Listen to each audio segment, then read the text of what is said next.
Shalom,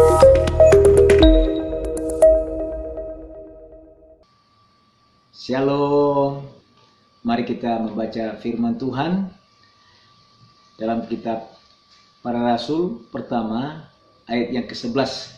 Saya baca untuk kita.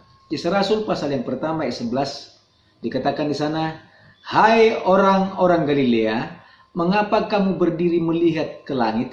Yesus ini yang terangkat ke surga meninggalkan kamu akan datang kembali dengan cara yang sama seperti kamu melihat dia naik ke surga." Sekali lagi saya baca untuk kita. "Hai orang-orang Galilea, mengapa kamu melihat ke langit? Yesus ini yang terangkat ke surga meninggalkan kamu akan datang kembali dengan cara yang sama seperti kamu melihat dia naik ke surga." Puji Tuhan. Ya, beberapa bulan yang lalu, hari yang lalu, kita sudah merayakan hari kebangkitan Kristus. Namun sebelumnya kita merayakan juga Jumat Agung. Jumat Agung adalah kematian Yesus Kristus. Kematiannya untuk menebus dosa kita semuanya. Pada hari yang ketiga dia membuktikan bahwa dia berkuasa atas segala kuasa. Dia bangkit dan mengalahkan maut. Dan sesuai dengan firman-Nya dikatakan dia akan kembali ke surga. Dia akan pergi ke surga. Dia naik ke surga dan meninggalkan murid-muridnya. Tadi sudah kita membaca. Dikatakan Yesus naik ke surga. Sama nanti datang juga kembali ke dunia ini untuk menjemput kita. Ya, ada orang bertanya, bahkan juga masih ada saat ini orang-orang yang tidak percaya bahwa Yesus itu mati. Nah, ada juga orang yang bertanya bahwa Yesus itu digantikan oleh apakah digantikan oleh orang atau murid-muridnya. Masih ada juga yang bertanya sampai saat ini, apakah betul dia naik ke surga? Ya, firman Tuhan berkata bahwa dia naik ke surga seperti yang dilihat murid-muridnya pada Kisah Para Rasul ayat yang pasal pertama ayat 11. Dikatakan, kenapa kamu heran? Yesus yang terangkat ini akan naik ke surga dan dia akan turun ke bumi ini seperti yang kamu melihat naik ke surga. Ya, pertanyaannya mengapa Yesus naik ke surga? Ya, karena ada dasarnya firman Tuhan. Boleh orang nggak percaya, tapi firman Tuhan iya dan amin. Dan itu yang kita percayai sesuai dengan firman Tuhan. Mulai dari kelahirannya sampai ke kematiannya. Bahkan juga sebelum kematiannya, penderitaannya sudah dicatat oleh firman Tuhan. Bahkan dikatakan kenaikannya ke surga. Dan juga nanti akan datang. Ada tercatat di firman Tuhan. Dan kita akan belajar beberapa hal di sini mengapa Yesus naik ke surga. Ya, mengapa Yesus naik ke surga? Yang pertama, karena Yesus berasal dari surga. Ya, Yesus itu berasal dari surga. Jadi hanya orang yang dari surga lah yang bisa membawa kita masuk ke surga. Ya, Yesus kenapa tawarkan? Akulah jalan dan hidup, kebenaran dan hidup. Ya, dan dia memang satu-satunya jalan. Ya, kalau dia berkata tidak ada seorang pun yang sampai kepada Bapa kalau tidak melalui aku. Memang ada firman-Nya, ada firman Tuhan yang mengatakan demikian. Ya, dikatakan Yesus itu yang berasal dari surga. Jadi dia harus kembali ke surga. Dan kita perhatikan kalau orang tidak percaya lagi dia pemilik surga. Jadi itu memang manusianya sudah digelapi oleh ilah-ilah zaman ini. Dikatakan Yesus satu-satunya jalan menuju surga. Ini karena dialah yang disebut jalan yang lurus, ya, Siratul Mustaqim, jalan yang lurus yang dicari seluruh umat manusia. Yohanes pasal yang 8 ayat 23 dikatakan, lalu ia berkata kepada mereka, kepada siapa? Kepada murid-muridnya, ya, kamu berasal dari bawah, aku dari atas. Ini terjemahan baru. Kamu dari dunia ini, aku bukan dari dunia ini. Itu yang dikatakan oleh Yesus sewaktu dia bersama-sama dengan muridnya. Dan juga dikatakan Yohanes pasal yang ke-13 ayat 3 dikatakan Yesus tahu bahwa Bapaknya telah menyerahkan segala sesuatu kepadanya, maka ya, dan bahwa ia datang dari Allah dan kembali kepada Allah. Jadi jelas ya mengapa Yesus harus kembali ke surga. Mengapa Yesus kembali ke surga? Karena dia memang dari surga. Gak ada yang lain. Firman Tuhan berkata dia datang dari Allah dan kembali kepada Allah. Itu yang pertama. Dan yang kedua, mengapa Yesus naik ke surga, ya, untuk apa? Karena ada tujuannya, karena untuk apa? Menyediakan tempat bagi setiap orang yang percaya, menyediakan tempat bagi saudara dan saya yang percaya kepada Dia. Kita baca kitab kita, Yohanes pasal yang ke-14 dikatakan di sana, ya, ayat 2 dan 3. Aku pergi untuk menyediakan tempat bagimu, ya, bagi saudara dan saya. Dan jika aku pergi dan mempersiapkan tempat untukmu, aku akan datang, ya, aku akan datang kembali dan menyambut engkau. Artinya kerinduan daripada Tuhan, ya, dikatakan supaya di mana Dia berada, kita juga di sana berada. Kita bersama-sama. Ya. Dikatakan Dia mempersiapkan tempat bagi kita. Ya, jadi jangan bersedih hati. Nah, kalau di dunia ini masih ngontrak atau tidak punya rumah, tapi jika engkau percaya sungguh-sungguh Yesus itu Tuhan dan menerima Dia sebagai juru selamatmu, di surga sudah ada tempat, sudah ada kediaman, sudah ada tempat kaplingmu di sana. Ya, jadi jangan ragu, tetap yakin Yesus itu surga karena menyediakan tempat bagi kita orang yang percaya kepadanya. Itu yang kedua. Dan yang ketiga, kenapa Yesus harus naik ke surga? Ya, Yesus naik ke surga. Ya, Alkitab mencatat bahwa Dia sudah menyelesaikan segala tugasnya dengan sempurna. Ya, Yohanes 4 ayat 34 berkata, kata Yesus kepada mereka, makananku ialah melakukan kehendak Dia yang mengutus aku dan menyelesaikan pekerjaannya. Memang harus selesai. Ya, Yesus di dunia ini sudah menyelesaikan pekerjaannya, menyembuhkan yang sakit, membebaskan yang terikat, menghidupkan yang mati, bahkan lebih dari itu, menebus dosa manusia. Karena satu-satunya tujuan utamanya hanya untuk mati, menebus dosa saudara dan saudara saya. Jadi itu jelas bahwa dikatakan makanannya. Jadi makanannya itu melakukan kehendak Dia yang mengutus dia dikatakan menyelesaikan pekerjaannya. Dan Yohanes pasal yang ke-19 ayat 30 dikatakan, dan sesudah Yesus, ini waktu jadi kayu salib, dan sesudah Yesus minum anggur asam itu, ya, berkatalah Ia, sudah selesai.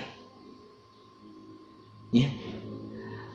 Sesudah meminum anggur asam itu, ya, berkatalah Ia, sudah selesai. Artinya tugasnya sudah selesai. Dengan ayat berikutnya dikatakan, lalu Ia menundukkan kepalanya dan menyerahkan nyawanya.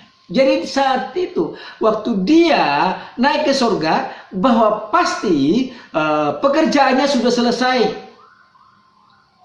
Sekarang tugas kita untuk memberitakan kabar baik ini, memberitakan bahwa Yesus telah mati bagi saudara dan saya, bahwa Yesus telah mati bagi seorang-orang yang berdosa. Jadi Tuhan, ya, Yesus itu naik ke surga untuk menunjukkan kepada kita Dia sudah menyelesaikan pekerjaannya dengan sempurna. Ya, sekarang tugas kita. Makanya dikatakan, ya, amat agung, pergilah ke seluruh dunia, beritakanlah Injil. Siapa yang percaya dibaptis, ya. Dan dikatakan harus diajarkan. Jadi tugas kita sekarang itu harus pergi, harus bersungguh-sungguh untuk memberitakan kabar baik bahwa Yesus satu-satunya Tuhan dan Juru Selamat di dunia ini. Juru Selamat dunia ini, tidak ada yang lain. Ya, Dia satu-satunya Juru Selamat yang dicari semua orang-orang yang ada di muka bumi ini. Ya, dan yang berikutnya, kenapa Yesus harus naik ke surga? Ya, karena Yesus naik ke surga agar roh penghibur, ya, yang dijanjikan oleh Bapa, yaitu roh penolong, yaitu Roh Kudus atau Parakletos, yang dijanjikan supaya hadir di dunia ini, supaya hadir ke bumi ini untuk menolong kita orang-orang yang percaya kepadanya. Ya, dikatakan Yohanes 16, namun benar yang kukatakan ini kepadamu. Perhatikan, semua yang keluar dari mulut Yesus adalah hal yang benar. Dikatakan, adalah lebih baik bagi kamu jika aku pergi, ya. Sebab jika aku tidak pergi, penghibur tidak akan datang.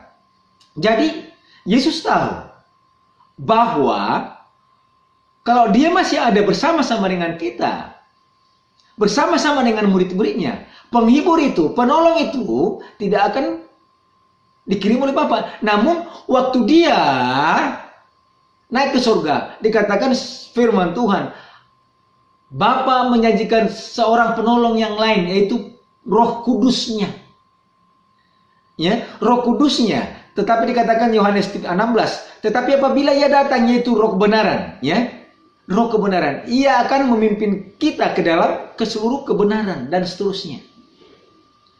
Ya, jadi dia ke surga, ya, waktu dia ke surga, naik ke surga, Roh Kudus turun sehingga murid-muridnya ya, mulai pergi memberitakan Injil. Ya, nanti kalau Bapak Ibu baca ayat sebelumnya dikatakan Kisah Rasul pertama ayat yang ke-8, kamu akan menerima kuasa Roh Kudus untuk apa? Ya, untuk manas-manasin kursi di gereja? Tidak, tapi untuk memberikan kuasa untuk memberitakan Injil ke seluruh bumi. Ya, jadi Roh Kudus itu yang memampukan orang-orang percaya.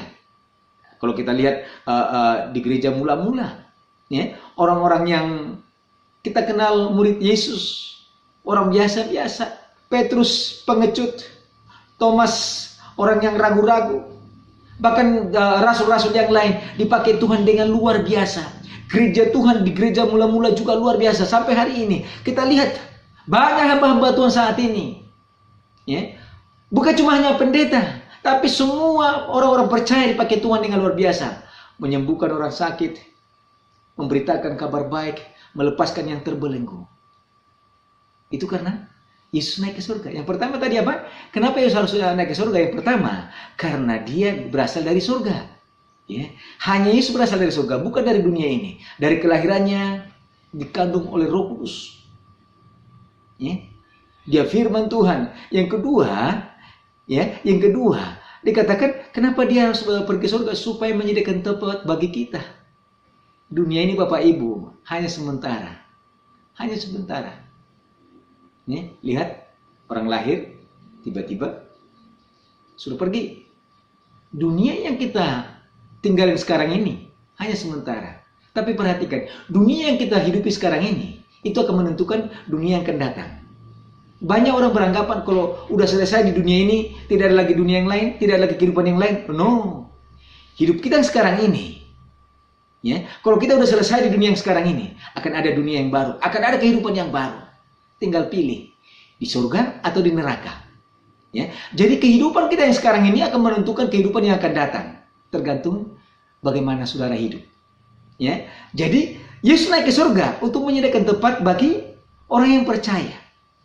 Ya, karena dia dari surga, dia menyediakan tempat bagi kita di surga. Luar biasa. Yang berikutnya, dia sudah menyelesaikan tugasnya. Yesus itu ke surga, udah selesai tugasnya. Tinggal saudara dan saya. Mari berdoa sungguh-sungguh supaya kita diberikan Tuhan keberanian untuk memberitakan Injilnya, supaya banyak jiwa disemenangkan bagi kerajaannya, menyelesaikan tugasnya. Sekarang tugas kita, tugas semua orang-orang percaya. Dan yang berikutnya, dia naik ke surga agar Roh Kudus, Roh Allah itu, Roh yang memberikan penghiburan, Roh penolong itu yang dijanjikan oleh Bapa datang untuk memenuhi gerejanya, supaya di mana kita berada di situ ada tanda-tanda dan mujizat. Waktu kita memberitakan Injil, ada mujizat yang terjadi di sana.